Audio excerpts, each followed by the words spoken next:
మొన్న బాపట్ల జిల్లా, ఇవాళ బాపట్ల జిల్లా. అప్పుడు చీరాలలో ఓ అమ్మాయి, ఇప్పుడు మచ్చుమరిలో ఓ చిన్నారి. ఇద్దరిని కామాంధులు కాటేశారు. మచ్చుమరిలో పార్కులో తోటి పిల్లలతో ఆడుకుంటున్న బాలిక కామాంధుల చేతిలో బలైపోయింది. అత్యాచారం చేసి డెడ్ బాడీని దారుణంగా ఎత్తిపోతల లిఫ్ట్ ఇరిగేషన్లో పడేశారు. ఇలాంటి దారుణ ఘటనలకు ఫుల్ స్టాప్ ఎప్పుడు? మానవ మృగాలు భయపడాలంటే ఇంకా ఏం చేయాలి?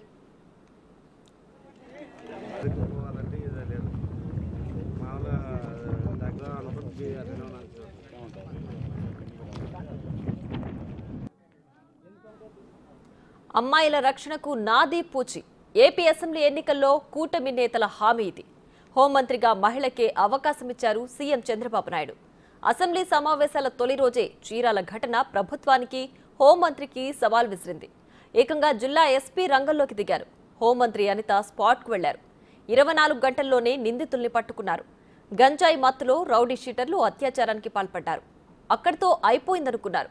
ఇంతలో నంద్యాల జిల్లాలో కామాంధులు రెచ్చిపోయారు. ఆడుకుంటున్న బాలికను అతి కిరాతకంగా అత్యాచారం చేసి ప్రభుత్వానికి మరో సవాల్ విసిరారు.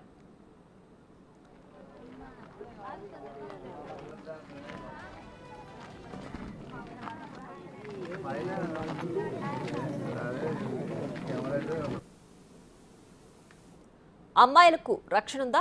అర్ధరాత్రి మహిళ ధైర్యంగా తిరిగిన రోజు దేశానికి నిజమైన స్వాతంత్ర్యం వచ్చినట్లని మహాత్మా గాంధీ తెలిపారు. అర్ధరాత్రి సంగతి అటుంచితే పట్టపగలు కూడా ఆమె ధైర్యంగా తిరగలేకపోతోంది కదా. ఆమె తిరుగుతుంది అడవిలో కాదు, ఊర్లోనే కదా. మరి మగువకు రక్షణ ఎక్కడుంది? స్వాతంత్ర్యం ఎప్పుడు? ఇదే ఇప్పుడు ప్రభుత్వం ముందున్న ప్రశ్న.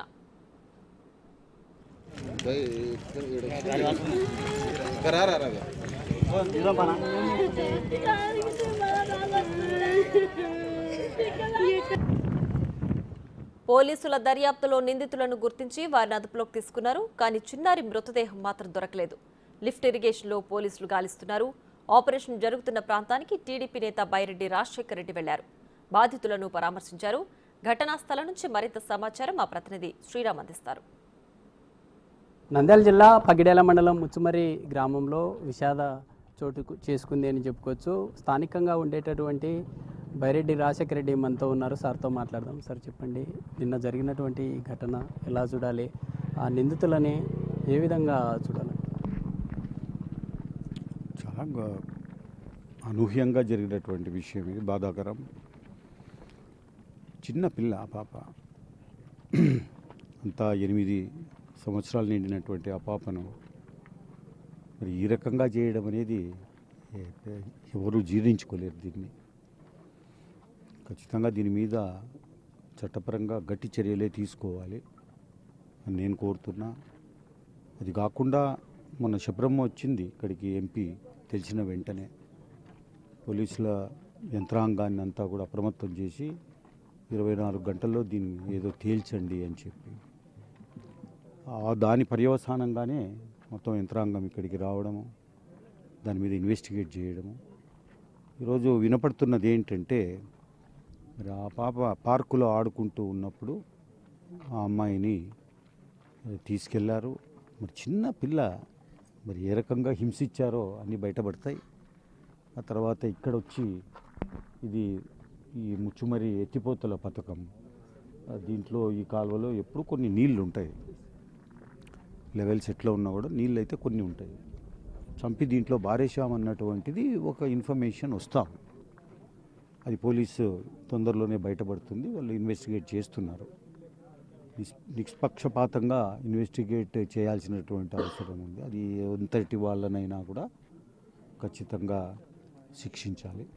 అయితే నిన్న జరిగినటువంటి ఘటన ఏదైతే ఉందో, ఎంపీ పోలీసులకు చెప్పిన తర్వాతనే పోలీసులు కూడా సీరియస్గా యాక్షన్ తీసుకున్నారు. సొంత స్వగ్రామం, మీ స్వగ్రామంలో ఇలాంటి ఘటన జరిగింది. పోలీసులు నిర్లక్ష్యం ఉందంటారా దీంట్లో? 4 రోజుల క్రితం జరిగింది. 4 రోజుల క్రితం జరిగితే ఆ రోజు మండే నాడు ఒక పెద్ద పబ్లిక్ మీటింగ్ చేసుకున్నాం నందికొట్కూరులో.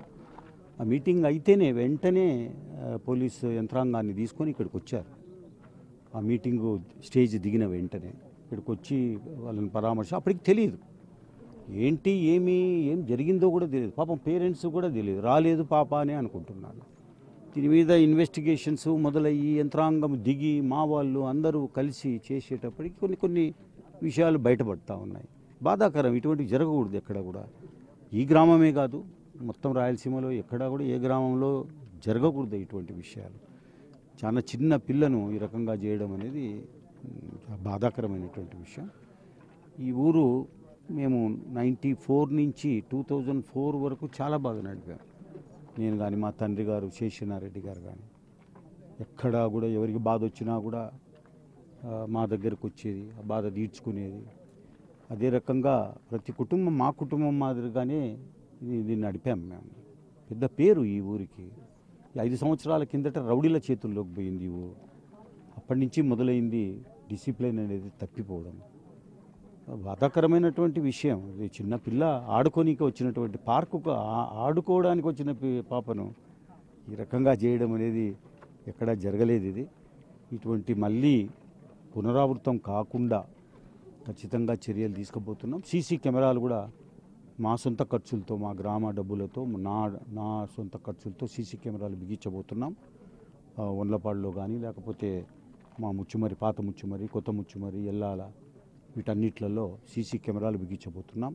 అది కొంతవరకు మనకు ఇటువంటివి తగ్గే అవకాశాలు ఉన్నాయి. అదే రకంగా ఎవరు చేశారు అన్నటువంటిది తొందరలోనే బయటపడతాయి. ఇటువంటివి ఏమన్నా దొంగతనాలు కానీ ఇంకోటి జరిగినా కూడా. ఊరైతే అదుపు తప్పిపోయింది ఈ రౌడీల వల్ల. వీటన్నిటినీ సెట్ చేయాలని మేము కూడా మొన్ననే నేనే ఇక్కడికి వచ్చి పెద్ద మనుషులను పిలుచుకొని చెప్పాను. నేను ఒక వాస్తవంగా కుల పెద్దలు ఉండాలి, కుల సంఘాలు ఉండాలి. కుల సంఘాలు వాళ్ళ ధర్మం ప్రకారంగా నడపాలి, అది ఏ కులమైనా కానీ.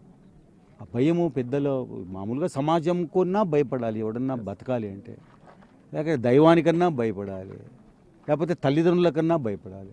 అప్పుడే ఈ భయాలతోనే నడిచేది సమాజం. అటువంటి అన్ని భయాలు తప్పిపోయినాయి ఈ రౌడీల వల్ల. ఇవన్నీ కూడా మళ్ళీ ఒక లైన్కు తీసుకొస్తాం తొందరలో. మళ్ళీ జరగకుండా కంటికి రెప్పలా కాపాడుకుంటాము ఈ గ్రామాలలో.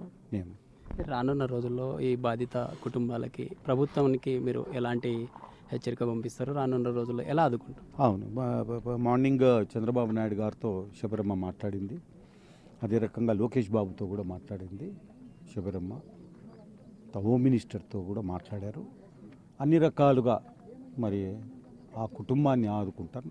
ఆ కుటుంబాన్ని ఆదుకోవడమే కాదు, మళ్ళీ జరగకూడదు ఇటువంటివి. అది మెయిన్గా మా తాపత్రయం అంతా. మళ్ళీ జరగకూడదు, అందరూ సుఖశాంతులతో ఉండాలన్నదే ఈ ఊరిలో జరగడం. అంటే మీటింగు సోమవారం అయితే సండే నాడు డిసపేర్ అయింది ఆ అమ్మాయి.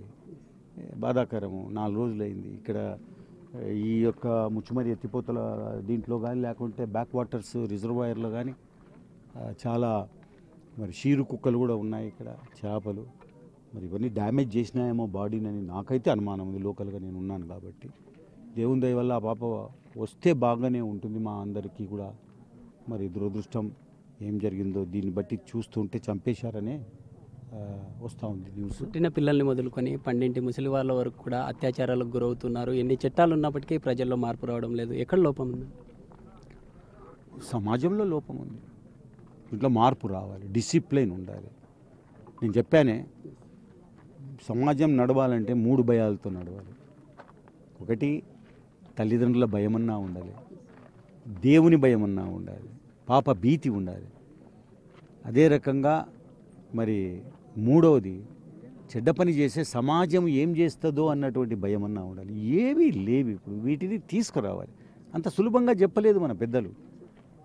పాప భీతి, ఏం చేస్తే ఏ శిక్షలు ఉంటాయి అన్నటువంటివి కూడా క్రియేట్ చేసినటువంటి ఇది దాన్ని మర్చిపోతున్నారు. తల్లిదండ్రులు నేర్పించడం లేదు పిల్లలకు. ఇంతకుముందు పెద్ద బాల శిక్ష, చిన్న బాల శిక్ష, చిన్న పిల్లలకు చిన్న బాల శిక్ష అని ఉండేది, పెద్ద పిల్లలకు పెద్ద బాల శిక్ష అనేది ఉండేది. దాన్ని చదివి వినిపించేవారు పిల్లలకు. చిన్నోళ్లకు చిన్నది, పెద్దోళ్లకు పెద్దది. దాంట్లోనే డిసిప్లిన్, దాంట్లోనే ధర్మము, దాంట్లోనే ఎట్లా బతకాలి అనేది నేర్పించేవాళ్ళు. ఇప్పుడు ఏముంది? ఏం లేదు. సెల్ ఫోన్ ఆడవారేసేది, మీ ఇష్టం వచ్చినట్టు నేర్చుకోండి అనేది ఇక్కడే పోతా ఉంది. సమాజము నడవాలంటే కొంచెం భయము, కొంచెం పద్ధతి ప్రకారంగా నడిపితేనే ఇదంతా మొత్తానికి ఈ తప్పంతా కూడా ఈ సమాజంలో ఉన్నటువంటి వాళ్ళు ఈ సమాజాన్ని కాపాడుకోకపోవడమే, ఆ పాత పద్ధతులను ఆచరించకపోవడమే ఈరోజు జరుగుతున్నటువంటి ఈ ఘోరాలు.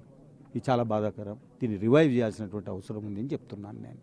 పెద్ద బాల శిక్ష, చిన్న బాల శిక్ష పనికిమాలిన బుక్కులల్లో చదివించే బదులు చదవని అవి కూడా, కానీ కంపల్సరీగా పిల్లల స్టాండర్డ్ను బట్టి పెద్ద బాల శిక్ష, చిన్న బాల శిక్ష ఇంప్లిమెంట్ చేయండి. చాలామందికి తెలియదు ఇవి.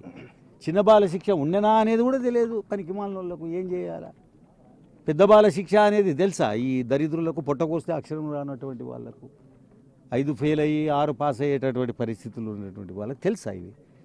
కాబట్టి పిల్లలను మౌల్డ్ చేయాలి, ధర్మాన్ని నేర్పించాలి. అవి చిన్న బాల శిక్ష అనేది, పెద్ద బాల శిక్ష అన్న బుక్కులు ఉన్నాయి, వాటిని ఇంప్లిమెంట్ చేయాలి, కంపల్సరీగా చేసాల్సినటువంటి అవసరం ఉంది. That's all.